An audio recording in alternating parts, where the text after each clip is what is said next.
சமூக சீர்திருத்தவாதி மருத்துவர் ஐயா அவர்கள் போர்கள் ஓய்வதில்லை என புத்தகத்தை எழுதி அந்த புத்தகத்தின் வெளியீட்டு விழாவில் கலந்து கொண்டு இங்கே ஏற்புரை ஏற்க இருக்கின்ற சமூக நீதி போராளி, சமூக சீர்திருத்தவாதி, சோஷியல் ரிஃபார்மிஸ்ட் மருத்துவர் ஐயா அவர்களே, இந்த நூலை வெளியிட்ட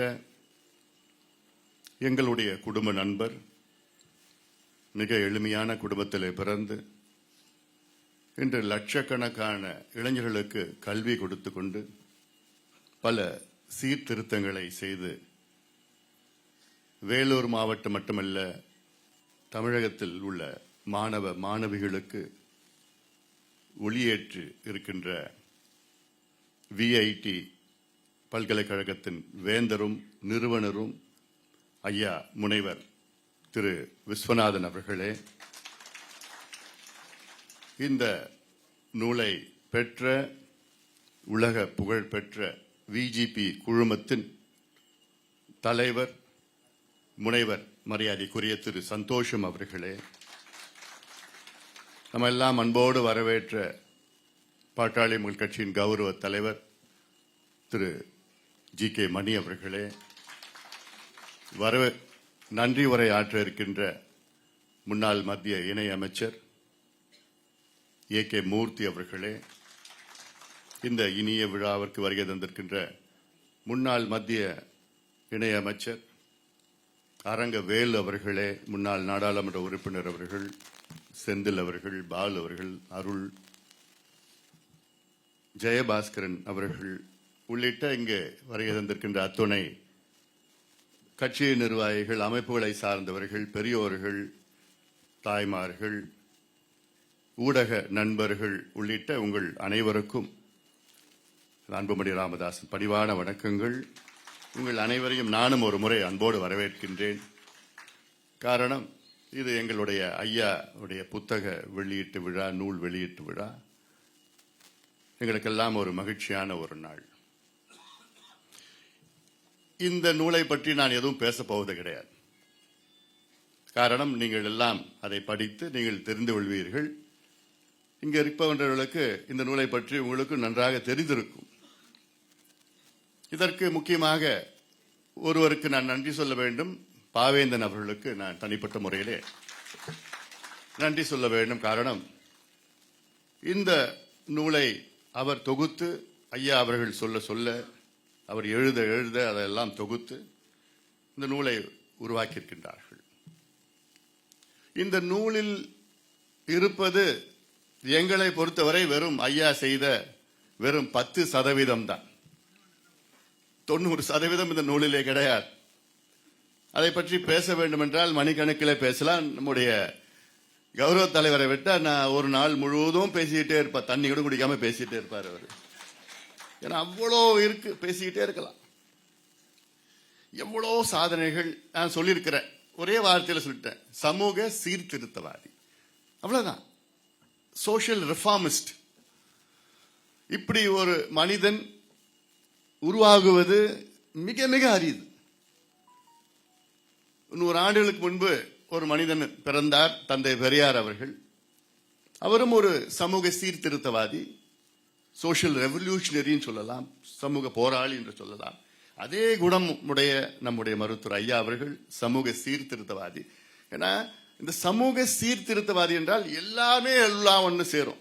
அது கல்வியிலையா, சுகாதாரத்திலையா, நீர் மேலாண்மையிலையா, விவசாயத்திலையா, சட்டத்திலையா, நம்முடைய வேந்தர் அவர்கள் ஐயா சொன்னவர் போன்று இன்னும் எத்தனையோ செயல்களை ஐயா செய்ய வேண்டும் என்று வேந்தர் மரியாதைக்குரிய ஐயா விஸ்வநாதன் அவர்கள் கேட்டுக்கொண்டார். நிச்சயமாக இது எல்லாமே உள்ளடங்கியது ஒரு சமூக சீர்திருத்தவாதி. எனக்கு பொறுப்பு வேண்டாம், பதவி வேண்டாம், சட்டமன்றத்தில் நாடாளுமன்றத்தில் என் கால்கள் படாது என்று யாராவது சொல்லுவாங்களா? சொல்லி இன்னைக்கு இருக்கிறாங்களா? எனக்கு தெரிஞ்சு 2 பேர் தான் இதுக்கு முன்பு.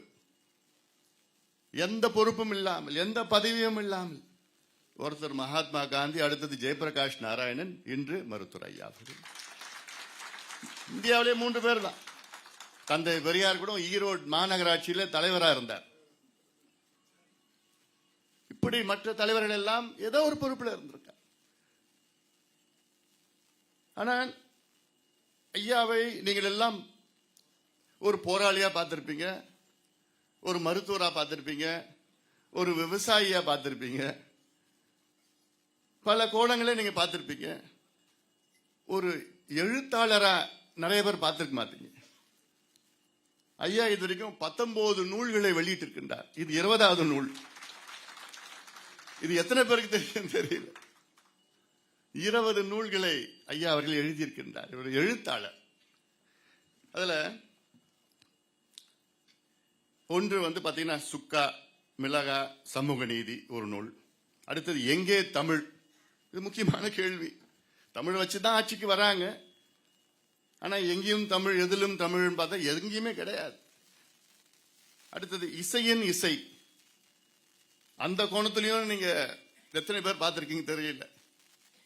பன்னிசை மன்றம் ஒன்று தொடங்கி இன்னைக்கு தமிழ் இசையை இன்று உலக அளவிலே பிரபலப்படுத்த வேண்டும் என்ற நோக்கத்திலே இசை கலைஞர்களை வரவழைச்சிட்டு எங்க மலேசியா, சிங்கப்பூர், இலங்கை, மும்பை எங்க இருந்தெல்லாம் வரவழைச்சு அவங்களுக்கு தங்க பதக்கங்கள் எல்லாம் கொடுத்து 2 நாள் காலையில இருந்து மாலை வரைக்கும் அங்கே உட்கார்ந்துட்டு அந்த இசை நிகழ்ச்சியில நடத்திட்டு கேட்டுட்டு இருப்பார் ஐயா அவர்கள். ஏன்? தமிழ் இசையை வளர்க்க வேண்டும் என்ற நோக்கத்திலே. பாட்டாளி சொந்தங்களே என்ற ஒரு நூல். அதன் பிறகு அக்னி அம்புகள். அது பின்னாடி பெரிய கதை நிறைய இருக்குது. இன்னைக்கு தீரன் வரல. அவர் வந்திருந்தாருன்னா அவரும் ஏன்னா தொடக்க பயணத்துல இருந்து எவ்வளோ அவருக்கு பக்கத்துல இருந்து பார்த்திருக்காங்க. அதன் பிறகு என் குரல் ஒரு புத்தகம். கழகத்தின் கதை எல்லாருக்கும் தெரியும், எந்த நிலையில இருக்குன்னு தெரியும் எல்லாருக்கும். அது சரிங்க, அரசியல் பேச வேண்டாம்னு நான் பாக்குறேன். நான் ஒரே தீர்வு தமிழ் ஈழம். நம்முடைய கௌரவ தலைவர் அவர்கள் ஏதோ ஏன்னா அவர் விட்டா நிறைய பேசிட்டு இருப்பார். ஈழத்தை பத்தி, தமிழ் ஈழத்தை பத்தி, ஐயாவுக்கு தமிழ் ஈழம் என்று சொன்னால் அதுல குறைஞ்சது ஒரு 10 மணி நேரம் பேசலாம். பேசுறதுலாம் நான் சொல்றதுன்னா சும்மா இவர்களெல்லாம் இல்லை, என்னென்ன சம்பவம் நடந்தது. நான் உலகத்தில் எங்க போனாலும் இலங்கை தமிழர்கள் எங்க என்னை பார்த்தாலும் முதல் என் கையை பிடிச்சி முதல் கேள்வி கேட்கறது ஐயா நல்லா இருக்காருங்க. அவ்வளவு சந்தோஷமா கேட்பாங்க. எங்க போனாலும் முதல் கேள்வி எங்களுக்கு அவர் மட்டும்தாங்க உண்மையா உழைச்சிட்டு இருக்கிறார்.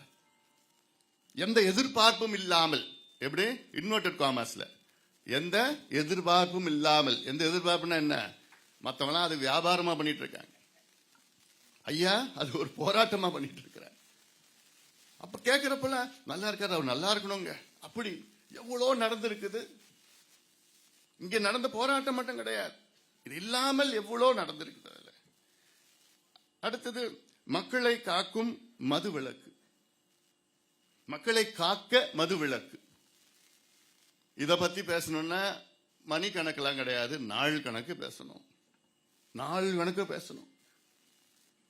அவர் செய்த மது விலக்குக்காக, மது ஒழிப்புக்காக, மது விலக்கு மது ஒழிப்புக்காக இன்னைக்கு இந்தியாவிலே அவரை போன்று யாரும் செய்தது கிடையாது.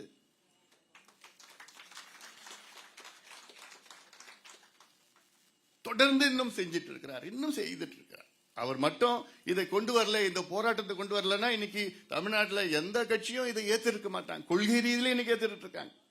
நாங்களும் மது விலக்கு ஆதரவு கொடுக்கிறோம், கொள்கை ரீதியில ஏற்றுக்கொண்டிருக்கின்றோம் என்று இந்த இங்க இருக்கிற கழகங்கள் எல்லாம் ஏத்துட்டு இருக்கிறாங்க, பேரளவில் ஏத்துட்டு இருக்கிறாங்க. அது போதுமானது கிடையாது. சமீபத்தில் சொல்லணும், என்னுடைய குமரி அனந்தன் ஐயா அவர்கள் மருத்துவமனையில் இருக்கிறாரு. அப்பொழுது அவங்களுடைய மகள் தமிழிசை சவுந்தரராஜன் அவர்கள், அவங்க அந்த அம்மா அப்போ ஆளுநர், தெலுங்கானா ஆளுநராக இருந்தாங்க. அவங்க போய் அவங்க அப்பாவை பார்க்க போறாங்க மருத்துவமனையில். அவங்களுக்கு அன்னைக்கு பிறந்த நாள். நான் அவங்க கைபேசியில கூப்பிடுறேன் அவங்கள, உங்களை வாழ்த்தணும்னு சொன்ன உடனே அவர் பக்கத்தில் உட்காந்துட்டு யாருன்னு கேட்டார். இல்ல அன்புமணி பேசுறாருன்னு என்கிட்ட கொடுன்னு சொன்னார். கொடுத்துட்டு ஐயா நல்லா இருக்கீங்களா அவர் கேட்கிறார். ஐயா நல்லா இருக்கீங்களா? ஐயோ ஐயா நீங்க எப்படி இருக்கீங்க? இல்ல நல்லா இருக்கேன் நல்லா இருக்கேன். எனக்கு ஒன்னே ஒன்று பண்ணணும், எப்படியாவது இந்த மதுவை ஒழிச்சிடுங்க ஐயா, ஐயா கிட்ட சொல்லுங்க ஐயா. எப்படி மருத்துவமனையில அவருக்கு உடம்பு சரியில்லை, எனக்கு போனை வாங்கி அவங்க பொண்ணுகிட்ட இருந்து போனை வாங்கி ஐயா கிட்ட சொல்லுங்க எப்படியாவது இந்த மதுவை ஒழிச்சிடுங்கன்னு ஒருத்தர் சொல்றாருன்னா, இன்னைக்கு இவங்க எல்லாம் ஐயாவை எப்படி நடத்தணும் ஐயாவை? சமீபத்தில் தொலைக்காட்சியில் நீங்க பாப்பீங்க, ஒருத்தர் வருவார, போதை உங்களுக்கு கேடு, அதையெல்லாம் நீங்கள் ஒழிக்கணும், தவிர்க்கணும், இதெல்லாம் ஒருத்தர் தொலைக்காட்சியில் பேசி பாத்தீங்களா? அது பாக்குறப்பெல்லாம் எனக்கு கொதிக்கும். என்னடா பேசுறாரு இவரு? ஒரு கையெழுத்து போட்டா எல்லாத்தையும் முடிச்சுட்டு போயிடலாம், ஒரே கையெழுத்து போட்டா முடிச்சிடலாம் எல்லாத்தையும். அதை விட்டுட்டாரு. போதை உங்களுக்கு கேடு இதெல்லாம் பேசுறதுலாம் எங்க எல்லாம் நம்ம என்னமோ நினைச்சிட்டு இருக்காங்க, எல்லாம் முட்டாள் நினைச்சிட்டு இருக்காங்க. அடுத்தது எழுக தமிழ்நாடே. எழுந்த மாதிரிலாம் தெரியல, அப்பப்போ எழுதுவோம், அப்படியே மட்டும் தூங்கிட்டு இருக்கிறோம். எலெக்ஷன் வந்ததுன்னா 200-300 கொடுத்தா சந்தோஷமா ஆயிடும். இதுதான் தமிழ்நாட்டினுடைய தலையெழுத்து. அடுத்தது நதிநீர் பிரச்சனைக்கு நான் விரும்பும் தீர்வு. என்ஜினியரால கூட அந்த தீர்வுலாம் கொண்டு வர முடியாது, எங்கள் ஐயாவால கொண்டு வர முடியும். ஏன்னா எல்லா இடத்துலயும் பார்த்திருக்காரு, எங்கேயே போயிருக்காரு, எல்லாம் எவ்வளவு தீர்வுகள் எங்க கிட்ட இருக்கு. அதை நடைமுறைப்படுத்த வேண்டும். எங்களுக்கு ஆதங்கம், ஆசை இல்ல, ஆதங்கம். அதிகாரம் மட்டும் இருந்ததுன்னா போதும். அதுவும் அதிகாரம்னா என்ன, ஒரு 6 மாதம் அதிகாரம் இருந்ததுன்னா போதும், எவ்வளவு நடைமுறைப்படுத்தலாம். நம்முடைய ஐயா விஸ்வநாதன் அவர்கள் சொன்னது போன்று கோதாவரி காவிரி மட்டுமில்லை, இங்க இருக்கின்ற நதிநீர் எப்படி செய்யணும், ஒவ்வொரு நதியை பத்தி எங்களுக்கெல்லாம் நாங்க PhD படிச்சிருக்கிறோம். தமிழ்நாட்டில் எத்தனை நதிகள், எத்தனை ஆறுகள், எத்தனை குட்டைகள், ஓடைகள், எப்படி இணைக்கணும், எங்கிருந்து மழை எவ்வளவு வருது, எல்லாமே நாங்க PhD படிச்சிருக்கோம். எங்களுக்கு தெரியும் என்ன செய்யணும். நாங்க ஏன்னா நேரடியா நாங்க பார்த்திருக்கிறோம். அடுத்தது சமூக நீதியும் தமிழும் என் உயிர் மூச்சு. இதுதான் ஐயாவுடைய அடித்தளம். சமூக நீதி. இன்னைக்கு இந்தியாவிலே சமூக நீதி என்ற வார்த்தைக்கு மறு அர்த்தம் மறுத்துற ஐயா. அதுல யாரும் மறுக்க முடியாது, யாராலும் மறுக்க முடியாது. ஏன்னா அதுதான் ஐயாவுடைய உள் கொள்கை, அடித்தள கொள்கையை. சமூக நீதி, சோசியல் ஜஸ்டிஸ் ஃபார் எவ்ரிபடி. ஒரு சமுதாயத்து மட்டுமல்ல, எல்லா சமுதாயத்திற்கும். இந்த நூலை படிச்சாலே தெரிஞ்சுப்பீங்க. ஏன்னா இதை நான் சொல்றேன், இந்த நூல்ல வெறும் 10 விழுக்காடு தான் இருக்கு. அடுத்தது கேட்டது நீதி, கிடைத்தது சிறை. ஐயாவுக்கு ஒரு ஆசை இருக்குது, அது சொல்லுவாரா தெரியல, எல்லாம் எதுவும் பார்த்துட்டேன். ஏன்னா எனக்கு போராட்டம் போராட்டம் போராட்டம் எவ்வளோ சம்பவங்கள். நான் 87 ஒரு வாரம் சாலை மறியல். அப்போ ஐயாவை கைது பண்றாங்க. நான் அப்போ மெட்ராஸ் மெடிக்கல் காலேஜில் 2வது வருஷம் படிச்சுட்டு இருக்கிறேன், செகண்ட் இயர் MBBS படிச்சுட்டு இருக்கிறேன். சென்னை மருத்துவக் கல்லூரி எங்க இருக்குன்னா ஜெயில் பக்கத்தில் இருக்கு, உங்களுக்கு தெரியும்னு நினைக்கிறேன். MMC இந்த பக்கம் இருக்கு, அப்புறம் ஒரு ரோடு வருது, அப்புறம் சாலை வருது, அந்த பக்கம் சென்ட்ரல் ஜெயில். அங்க காலேஜ் முடிச்சுட்டு 4 மணிக்கு காலேஜ் முடிச்ச உடனே நான் நேரம் நடந்து போவேன். அங்க போய் அப்புறம் டோக்கன் கொடுப்போம், வெளியில அப்புறம் உட்காந்துட்டு இருக்கணும், வெளியில அங்க பார்க்கணும்னு சொல்லிட்டு அப்புறம் கொஞ்ச நேரம் கொடுப்பாங்க. எனக்கு கடலாம் கலங்கும் பார்த்த உடனே. ஆனா ஐயா சிரிச்சுட்டு தான் வருவார். நான் நல்லா இருக்கிறேன். எங்களுக்கெல்லாம் அவ்வளோ அழுகையா வரும். அது மட்டும் இல்ல, எங்க காலேஜில் உங்க அப்பா ஜெயிலுக்கு போயிருக்கிறாரு, ஜெயிலில் இருக்கிறாரு அப்படிலாம் சக மாணவர்கள்லாம் பேசுறப்பெல்லாம் மனசெல்லாம் அவ்வளோ வலிக்கும். எங்களுக்கெல்லாம் எவ்வளோ அவமானம் பட்டிருக்கிறார் ஐயா, எவ்வளோ அசிங்கம், எவ்வளோ அவமானங்கள், எவ்வளோ கஷ்டங்கள், எவ்வளோ வருத்தங்கள். அவர் எதுவும் வெளியில சொல்ல மாட்டார். நாங்க கூட இருந்து இங்க இருக்கிறதா எங்களுக்கு தெரியும், எங்க அம்மாவுக்கு தெரியும். அதெல்லாம் என்னென்னமோ பேர் சொல்லுவாங்க, மரம் வெட்டி, குடிசை கொளுத்தி, இப்படி அப்படின்னு என்னென்னமோ சொல்றப்போ எவ்வளோ வலிக்கும் மனசெல்லாம். இவ்வளோ செஞ்சிருக்கிறாரே ஒரு மனுஷன், யாராவது செய்ய முடியுமா? இனி யாராவது செய்ய முடியுமா? இல்லையா?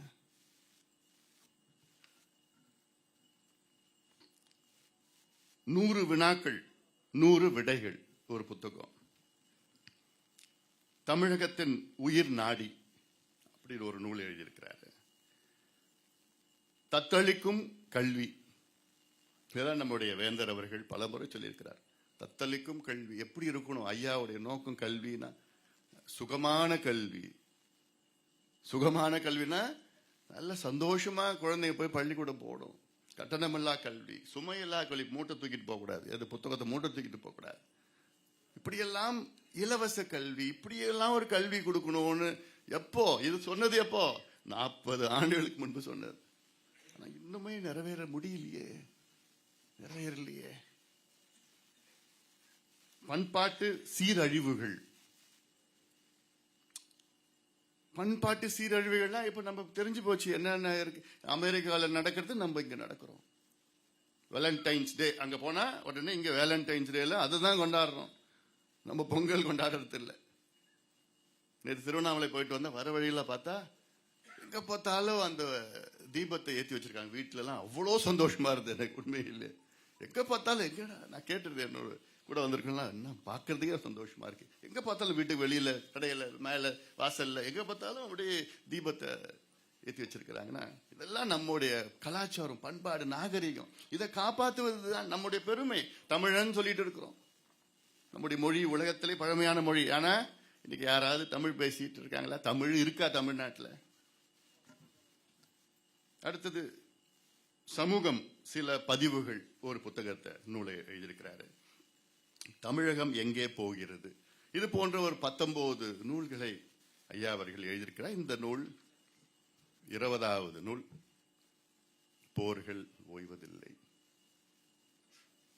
இந்த நூல்ல எவ்வளோ சாதனைகள் இருக்கு. நான் கேட்கிறேன், இன்னைக்கு ஆளுங்கட்சியும் எதிர்கட்சியும் வேற எந்த கட்சியும் இந்த நூல்ல இருக்கிற ஏதாவது ஒரு சாதனை இவங்க யாராவது பண்ணிருக்காங்களா? ஒரு சாதனை நான் கேட்கிறேன்.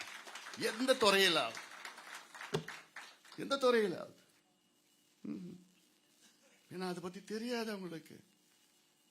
கேட்டா இந்த மாடல் அந்த மாடல் சொல்லிட்டு இருப்பாங்க. எந்த மாடலும் கிடையாது. பழைய அம்பாசிடர் மாடல். ஆனா சரி, அது உள்ள நான் போகல. நான்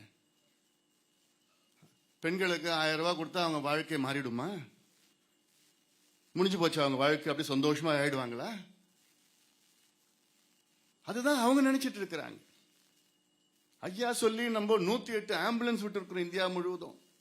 இதனால கோடிக்கணக்கான உயிரை காப்பாற்றுறோம். அந்த உயிரில் எத்தனை முக்கியமான யாருன்னா பெண்களை காப்பாத்தி இருக்கிறோம். பேரு காலத்துல என்ன அமைச்சரா ஐயா ஆக்கினாரு, டெல்லிக்கு அனுப்பிச்சாரு. அவர் சொன்ன முதல் வார்த்தை என்ன?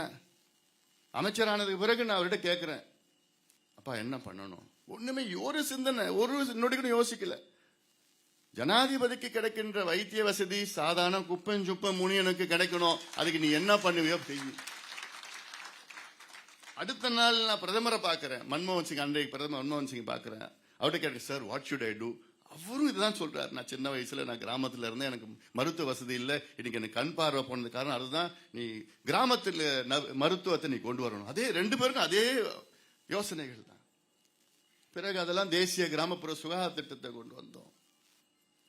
அதெல்லாம் பல மாற்றங்கள் கொண்டு, இதுதான் திட்டங்கள், இதுதான் மக்களுடைய வாழ்க்கையை மாற்றுகின்ற திட்டங்கள், இதுதான் உண்மையான திட்டங்கள். 1000 ரூபாய் நான் கொடுத்துட்டேன், 1500 ரூபாய் கொடுத்துட்டேன், 2000 ரூபாய் கொடுத்து உங்க காசா கொடுத்தீங்க? சரி, எங்க காசு, அரசாங்கம் காசு, நாங்க வரி கட்டின பணம். அது அவங்களோட வாழ்க்கையோட உயர்ந்துடுச்சா? ஐயா சொல்றது என்ன? கடைய முடியா பெண்கள் சந்தோஷமா இருப்பாங்க, சட்டம் ஒழுங்கு பிரச்சனை இல்லாம இருக்கும். போதையா ஒழிங்க, இந்த பசங்க பிள்ளைங்க எல்லாம் நல்ல எதிர்காலம் இருக்கும். விவசாயத்தை பெருகுங்க, தமிழ்நாடு வளமா இருக்கும். விவசாய நிலத்தை காப்பாத்துங்க, நம்ம எதிர்காலம் சந்தோஷமா இருக்கும். நீர் மேலாண்மைக்கு அதுல முக்கியத்துவம் கொடுங்க, பணத்தை அதுல, நிதி அதுல போடுங்க. அடுத்த 200 ஆண்டுகள் தமிழக இளைஞர்களும் தமிழக மக்களும் சந்தோஷமா இருப்பாங்க, தண்ணி பிரச்சனை இல்லாம இருப்பாங்க. இதுதான் திட்டங்கள், இதுதான், இதுலதான் முக்கியமா ஈடுபடணும்னு எவ்வளோ சொல்லியும். இப்ப ஏகே மூர்த்தியை பத்தி சொல்லியிருக்கிறாங்க அந்த புத்தகத்துல. ஒரு முறை 98 அப்பதான் நம்ம மத்தியில சேர்றோம் அமைச்சரா. அப்போ யாருக்கு அமைச்சர்னு கேட்கிறாங்க. யார் கொடுத்தாரு ஐயா அமைச்சர் பதவி? தலித் எழில்மலை. தலித் எழில்மலை. ஆனா கேட்டா இது ஜாதி கட்சி, இது வன்னியர் கட்சி. ஐயா யாருன்னா ஜாதி, ஒரு ஜாதி தலைவர். அதே மாதிரிதான், அதே போன்றுதான் அண்ணல் அம்பேத்கரையும் கொண்டு வந்துட்டாங்க. அண்ணல் அம்பேத்கர் என்பவர் தேசிய தலைவர், பன்முகத்தன்மை உள்ள தலைவர், தேசிய தலைவர். மகாத்மா காந்தி எப்படி ஒரு தேசிய தலைவரோ, மகாத்மா காந்தி உலக தலைவர். அவர் இதே போன்ற ஒரு தேசிய தலைவர் அண்ணல் அம்பேத்கர் அவர்கள். ஆனா அவர் ஏதோ பட்டியலின தலைவராக கொண்டு வந்த தோற்றத்தை உருவாக்கி அது மாதிரி கொண்டு வந்துட்டாங்க. அதே போன்றதான் ஐயாவையும் இன்னைக்கு.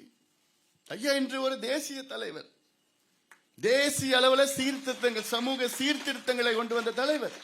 ஆனா இன்னைக்கு ஐயா என்னன்னா ஜாதி ஜாதி ஜாதி ஜாதி. எல்லா ஜாதிக்கும், எல்லா மதத்திற்கும், எல்லா இனத்திற்கும், தமிழ் ஈழத்திற்கும், தமிழர்களுக்கு, உலக தமிழர்களுக்கு எவ்வளவு மாற்றங்கள் கொண்டு வந்த ஒரு தலைவர். அவரை கொச்சைப்படுத்தி, அசிங்கப்படுத்தி, அவமானப்படுத்தி, இது இப்படிதான் இருப்பார், அப்படித்தான் இருப்பார். எதுக்கு? அரசியல் ஆதாயத்திற்காக, அரசியல் ஆதாயத்திற்காக. ஐயாவை சிறுமப்படுத்தணும் அவங்களோட நோக்கம். வளரக்கூடாது, கட்சி வளரக்கூடாது, இந்த இயக்கம் வளரக்கூடாது. சரி, நீங்க பண்றீங்களா, ஆட்சி பண்றீங்க, என்ன செய்யறீங்க? என்ன செய்யறீங்க? ஒரு தலித் எழில்மலைக்கு ஒரு அமைச்சர் பதவி கொடுக்கிறாரு. இதுவே நினைச்சு பாருங்க. அப்போ இதுவே எவ்வளவு ஒரு சமூக சீர்திருத்தவாதின்னு அப்ப நினைச்சு பார்க்கணும் நீங்க. அப்போ 98 நடந்தது. நானும் ஐயாவும் போறோம், கார்ல போறோம். எதுல? டாக்ஸில போறோம். ரோட்ல போயிட்டு இருக்கோம். பார்த்தா முன்னாடி திடீர்னு எங்களை ஓவர்டேக் பண்ணிட்டு போகுது. எது? ஒரு பெரிய அம்பாசிடர். பார்த்தா சாதா ஒய் ஒய் ஒய் சவுண்டு, சைரன். முன்னாடி ஒரு வண்டி, பின்னாடி ஒரு வண்டி போகுது. அப்புறம் பார்த்தா தலித் எழில்மலை உள்ள உட்காந்துட்டு இருக்க. நானும் ஐயவன் டாக்ஸில போயிட்டு இருக்கோம். அப்புறம் நான் சொல்றேன், அப்பா அப்பா அப்ப ஒரு தலித் மந்திரி போறாருப்பா. அவ்வளவு சந்தோஷப்பட்டார் ஐயா. அப்போ அவ்வளவு சந்தோஷப்பட்டார். நான் கேட்கிறேன், நான் அப்ப சொன்னேன், இப்போ எனக்கு ஒரு ஆதங்கம். நீங்க அந்த வண்டியில போயிருக்கணும், என்ன கூட ஆதங்கம் அது. நீங்க அந்த வண்டியில போயிருக்கணும். அதெல்லாம் பேசாது. நான் தான் சொல்லிட்டேன்ல, நம்ம அமைச்சர் போறது, டெல்லி ரோட்ல நம்ம அமைச்சர் போறது எவ்வளவு சந்தோஷம் எனக்குன்னு மனசுக்கு மனசார சொல்றாரு. அதுதான் ஐயா, அதுதான் ஐயா. வேற யாராவது இப்படி இருப்பாங்களா? யாராவது இருப்பாங்களா? இல்ல. எங்க வீட்டுல எல்லாம் யாரும் தங்க மாட்டார். நான் ஏகேஎம் அமைச்சரா இருந்தார், நான் அமைச்சரோ, வேலு அரங்கவேலு, எங்க வீட்டுக்கெல்லாம் எங்கேயுமே தங்க மாட்டார். ஹோட்டல்ல, தமிழ்நாடு ஹோட்டல்ல தங்கிட்டு இருப்பார். அவ்வளவுதான். வருவாரு, சாதாரணமா இருப்பாரு. அங்க டாக்ஸியில போவார், அங்க வண்டியிலோட ஏற மாட்டார். இப்படி ஒரு எளிமையான ஒரு தலைவர் எங்களுக்கு கிடைச்சிருக்கிறாங்க. தமிழ் சமுதாயத்தை கிடைச்சிருக்கு, இந்தியாவுக்கு கிடைச்சிருக்குது. அதனாலதான் அவரை இந்தியாவில் உள்ள இந்நாள் பிரதமரும் முன்னாள் பிரதமர்கள்லாம் அவருக்கு மரியாதை கொடுத்ததா தான். அந்த மரியாதை எத்தனை பேர் கிடைக்குது? மரியாதை வாங்குறது கிடையாது, அவங்க கொடுக்கிறது. ராஜீவ் காந்தி காலத்திலையும் அவர் எத்தனையோ பிரதமர், சந்திரசேகர் தவிர மற்ற எத்தனையோ பிரதமர், ராஜீவ் காந்தி பார்த்தார். அதன் பிறகு விபி சிங், அவ்வளவு நண்பர்கள், இருவரும் நண்பர்கள். அப்புறம் நரசிம்மராவை பார்த்தாரு. அதன் பிறகு தேவகவுடாவை பார்த்தாரு. சந்திரசேகர் மட்டும் அது கொஞ்சம் குறுகிய காலத்துல தான் இருந்தார். அது பிறகு வாஜ்பாய் சொல்லவே வேண்டாம். வாஜ்பாய் ஒரு முறை கேட்கிறாரு, ஐயா ஐயா போன்ல எடுத்தாருனாலும் உடனே லைனுக்கு வந்துருவாரு வாஜ்பாய் பிரதமர். அப்ப பிரதமர் அந்த நேரத்தில் யாராவது அப்படி பண்ணுவாங்களா? எந்த பிரதமராவது? அவங்க பிரதமர் ஆபீஸ்ல sir 1 minute please hold the line சொல்லுவாங்க. இப்போ பிரதமர்லாம் பேசணும்னா போன் பண்ணுன்னா okay sir thank you will get back, திரும்பி கூப்பிடணும். 1 நாள் 2 நாள் ஆகும். அப்போ சார் லைன்ல இருங்க சொல்லி அடுத்த 1 நிமிஷத்துல அவர் வருவார். சார் அப்படின்னு சொல்லுவார் வாஜ்பாய். நினைச்சு பாருங்க, ஒரு இந்தியாவுடைய பிரதமர் ஐயா போன் பண்ண அடுத்த அப்படியே கனெக்ட் பண்ணி அப்படியே எடுப்பார். நான் sir I want to see you, meet you, please come. அவர் அப்பாயின்மெண்ட் கொடுக்க மாட்டாரு, ஐயாவை கேட்பார், நீங்க எப்ப வரீங்கன்னு கேட்பார். நானும் போவோம், நானும் அப்ப நான் அப்படியே கொஞ்சம் கொட்டிட்டு போயிடுவோம் ஐயா கூட போறப்பெல்லாம். அங்க போன உடனே மணி கணக்கில் பேசிட்டு உடனே ஐயா வந்து, sir you are very busy, நான் கிளம்புறேன்னா, no no no not at all for you, nothing, I'm not. அவ்வளோ சந்தோஷமா வருவார். நான் கிளம்புறேன்னு சொன்னேன்னா எங்களை வழி அனுப்புறதுக்கு வெளியில வரைக்கும் வருவார். Sir please sir you sit down சொல்லுவார். ஐயா சொல்லுவார், இன்னும் நான் ஐ வில் கம்னு வெளியில அங்க வாசல் எங்க கார்ல ஏறி நாங்க 2 பேரும் உட்காருவோம். இங்க நின்றுட்டு இருப்பார் வாஜ்பாய், பிரதமர், இந்தியாவுடைய முன்னாள் பிரதமர் நின்றுட்டு இருப்பார் அங்க. நாங்க போய் திரும்புற வரைக்கும் நான் திரும்பி பார்ப்பேன், வேணுமே பார்ப்பேன், நின்றுட்டு இருப்பாரு இங்க. அந்த பக்கம் போனோன்னு அப்பதான் உள்ள போவார். அதுதான் ஐயா, அதுதான் ஐயா. அதன் பிறகு மன்மோகன் சிங் பத்தி உங்களுக்கு தெரியும். அவ்வளோ ஐயா மீது அவ்வளோ பாசம், அவ்வளோ எத்தனையோ முறை சந்திச்சு. ஆனா ஒரு முறை கூட ஐயாக்காக தனிப்பட்ட முறையிலையோ எங்களுக்காகவோ எதுவும் கிடையாது. இந்த சமூகத்திற்காக, தமிழ் சமூகத்திற்காக, இந்தியாவுக்காக ஒவ்வொரு கோரிக்கையும் வைத்தது. அதுதான் அந்த யூபிஏ மீட்டிங்ல சந்திச்சது, சோனியா காந்தி அம்மையாரை பார்க்கறதுலாம் இதுதான் தமிழ்நாட்டு பிரச்சனை, இந்தியா பிரச்சனை, சமூக நீதி, இடஒதுக்கீடு எப்படி, இதுக்காக தான் சந்திப்பார். இன்னைக்கு நரேந்திர மோடி அவர்கள் இந்தியாவின் மூத்த அரசியல் தலைவர் ஐயா என்று நம்ம இன்னைக்குடைய பிரதமர் மோடி அவர்கள் பலமுறை சொல்லியிருக்கிறார். ஐயா பார்த்தாலும் கட்டி பிடிச்சோம். ஏன் ஐயாவுடைய சிம்பிளிசிட்டி, எளிமை. ஒரு முறை சொல்லியிருக்க, வாஜ்பாய் ஐயா பார்க்கணும்னு சொன்னார். ஐயா வந்து வாஜ்பாய் முன்னாள் பிரதமர் பார்க்கணும்னு சொன்ன, please come to parliament house சொல்லிட்டார். அப்புறம் ஐயா சொன்னாரு, sir I promised I will not enter the assembly of the parliament.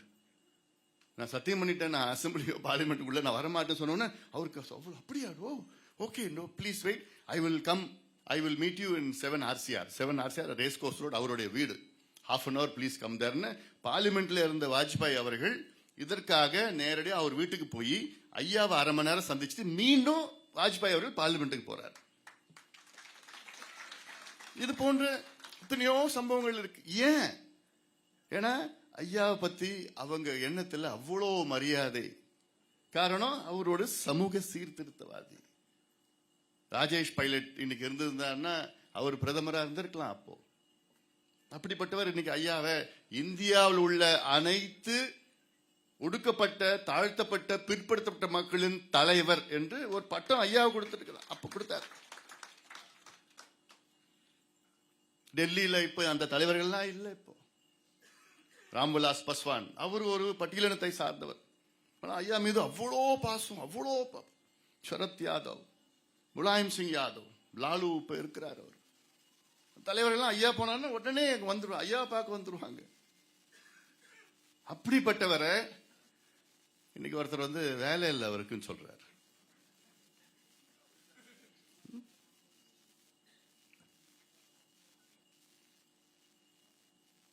சரி, அதுக்குள்ள போல.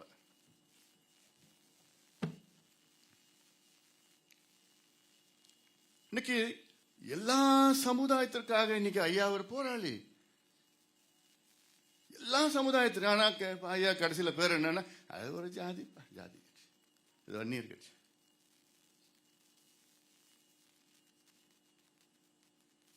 இது வேண்டுமென்று தொடர்ந்து திணிக்கப்பட்டு எவ்வளோ கஷ்டம் எங்களுக்கு. எவ்வளவு எனக்கு தனிப்பட்ட முறையில் எனக்கு வருத்தம், கஷ்டம். என்ன கஷ்டம்னா என்ன? வருத்தம். கஷ்டம் வேற, அது வருத்தம். இவ்வளோ செஞ்சிருக்கிற ஒரு மனுஷனை இன்னைக்கு ஒரு அங்கீகாரம், என்ன அங்கீகாரம் கொடுக்கணும்? விருது கொடுக்கணுமா? அவர் வேண்டான்னு சொல்றாரு. அவர் கேட்கறது என்ன? இந்த மக்கள் நல்லா இருக்கணும், தமிழ் சமுதாயம் நல்லா இருக்கும், அதுதான் கேட்கிறா தவிர அவர் தனிப்பட்ட முறையில் என்ன கேட்க போறாரா? இல்ல.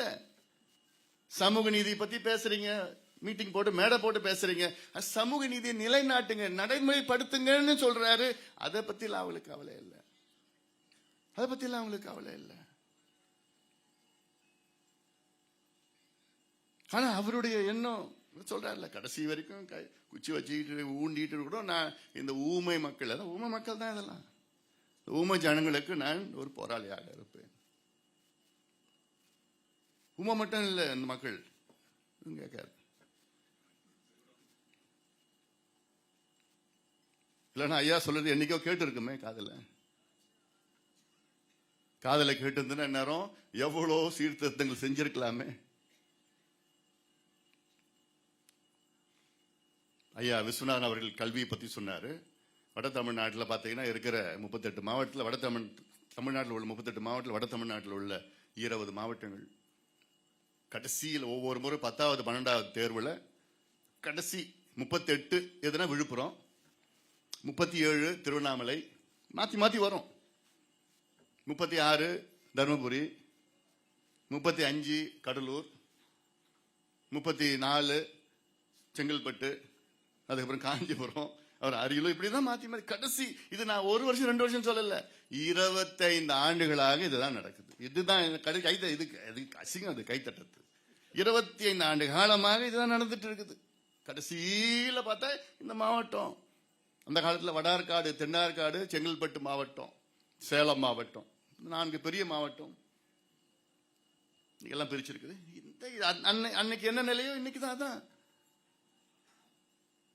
இது வரைக்கும் ஐயா அவர்கள் கிட்டத்தட்ட 90 ஆவணங்களை வெளியிட்டிருக்கின்றார். 90 ஆவணங்கள். நாம் விரும்பும் சென்னை அப்படின்னு ஒரு ஆவணம். சென்னை எப்படி இருக்கணும், சென்னை 50 ஆண்டுகளுக்கு பிறகு எப்படி இருக்கணும், இன்னைக்கு சொல்றது யோசனை. இன்னைக்கு சுற்றுச்சூழல் எங்களுக்கு சொல்லி கொடுத்ததே யாரு? ஐயா தான். இன்னைக்கு நாளைக்கு பருவம் மாறப்போகுது, நமக்கு தயார் நிலையில இருக்கணும். பசுமை தாயகம் ஒரு அமைப்பு தொடங்கினார். 34 அமைப்புகளை தொடங்கி இருக்கிறார். யாராவது இருக்கிறாங்களா அப்படி தொடங்கி இருக்கிறாங்க? 34 அமைப்புகளை. எந்த தலைவராத எதுக்கு? சுற்றுச்சூழலுக்கு ஒரு அமைப்பு தொடங்கு, தமிழுக்கு ஒரு அமைப்பு தொடங்கு. தொலைக்காட்சியில் என்னென்னமோ வந்தது, ஆனா ஒரு மக்கள் தொலைக்காட்சின்னு ஒன்று புதுசா தொடங்கி அதுல தமிழ் சொற்களை அடங்கி இன்னைக்கு எல்லா தொலைக்காட்சியிலும் மகிழுந்து, பேருந்து, கைபேசி, தொலைபேசி, நேரலை, இப்படி வார்த்தைகள் எல்லாம் சொல்றதுக்கு காரணம் யாரு? ஐயா.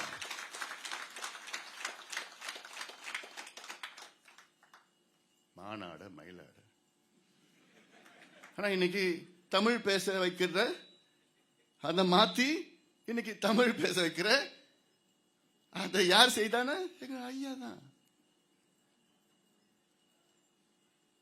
கேட்கிறேன், இவரு ஐயா எது எனக்கு தெரிஞ்சது என்ன, வேற ஏதாவது ஜாதியில பிறந்து, வேற ஏதாவது சமுதாயத்தில் பிறந்து, இல்ல வேற ஏதாவது மாநிலத்தில் பிறந்திருந்தாருன்னா நேரம் உலக தலைவர் அங்கீகாரம் கிடைச்சிருக்கும்.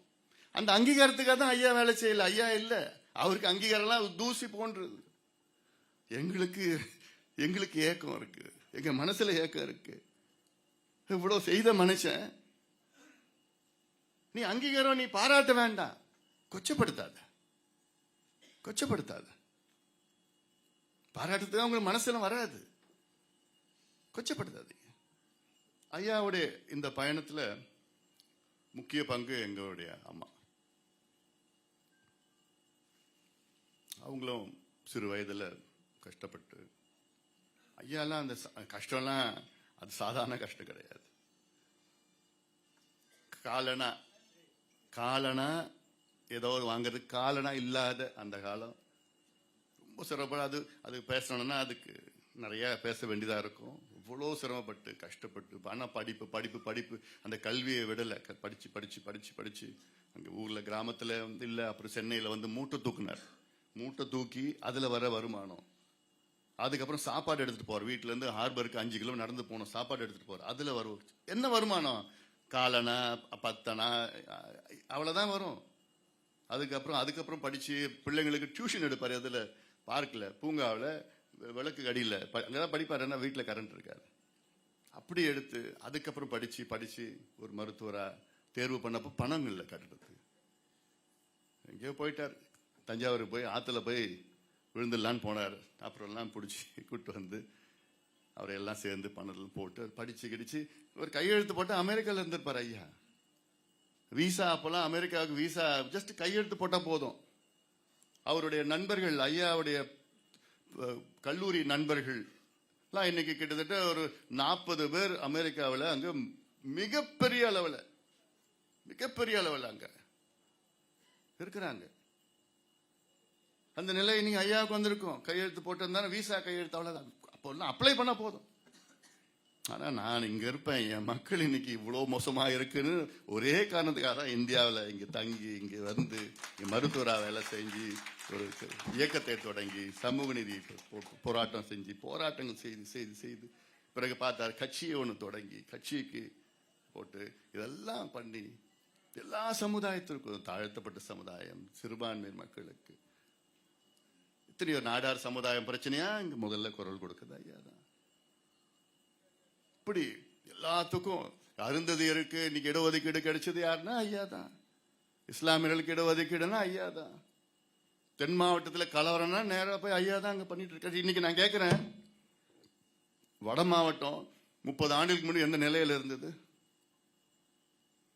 தினம் கலவரம், தினம் இந்த மட்டும் கிராமத்தை கொளுத்துவாங்க, அந்த கிராமத்தை கொளுத்துவாங்க, இங்க அடிப்பாங்க, வெட்டுவாங்க, குத்துவாங்க, கொலை நடக்கும், அவ்வளோ மோசமா இருக்கும். பிறகு ஐயா வந்த பிறகுதான் இன்றைய வரைக்கும் அமைதியா இருக்கு வட தமிழ்நாடு. அதுக்கு ஒரே காரணம் ஐயா தான். ஒரே காரணம் இல்ல எங்களுக்கு நாங்க அரசியல் ஆதாயம் வேணும் அப்படின்னு சொன்னா ஒரு நிமிஷத்துல மாத்தலாம். அது கன்சாலிடேஷன் என்ன பிரச்சனை பண்ணா எல்லாம் ஒன்னா வருவாங்கன்னா அந்த எண்ணம் எங்களுக்கு இல்ல. யாரும் வழக்கு வாங்கக்கூடாது, கேஸ் வாங்கக்கூடாது, படிக்கணும், வேலை. அதுக்கு தான் போராட்டம். இடஒதுக்கீடு வாங்கி கொடுக்கிறாரு. எதுக்கு இடஒதுக்கீடு? படிச்சு வேலைக்கு போகணும். அதுதான் எங்களோட நோக்கம். தவிர நீ சும்மா வச்சுட்டு நீ அடிதடியில் ஈடுபட்டு நீ பண்ணாத, வேண்டாம், அதெல்லாம் வேண்டாம்னு சொல்றவர் ஐயா. ஆனா அதுக்கு ஏதாவது அங்கீகாரம்? ஐயாவுக்கு வேலை இல்லை, இது அங்கீகாரமா? அதனால இன்னும் எவ்வளோ இருக்கு பேசலாம் மனசுல. இது போதும். இன்னைக்கு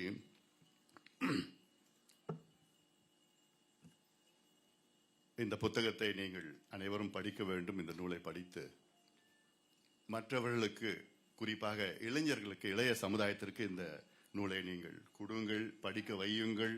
அவர்கள் இதெல்லாம் தெரிந்து கொள்ள வேண்டும்.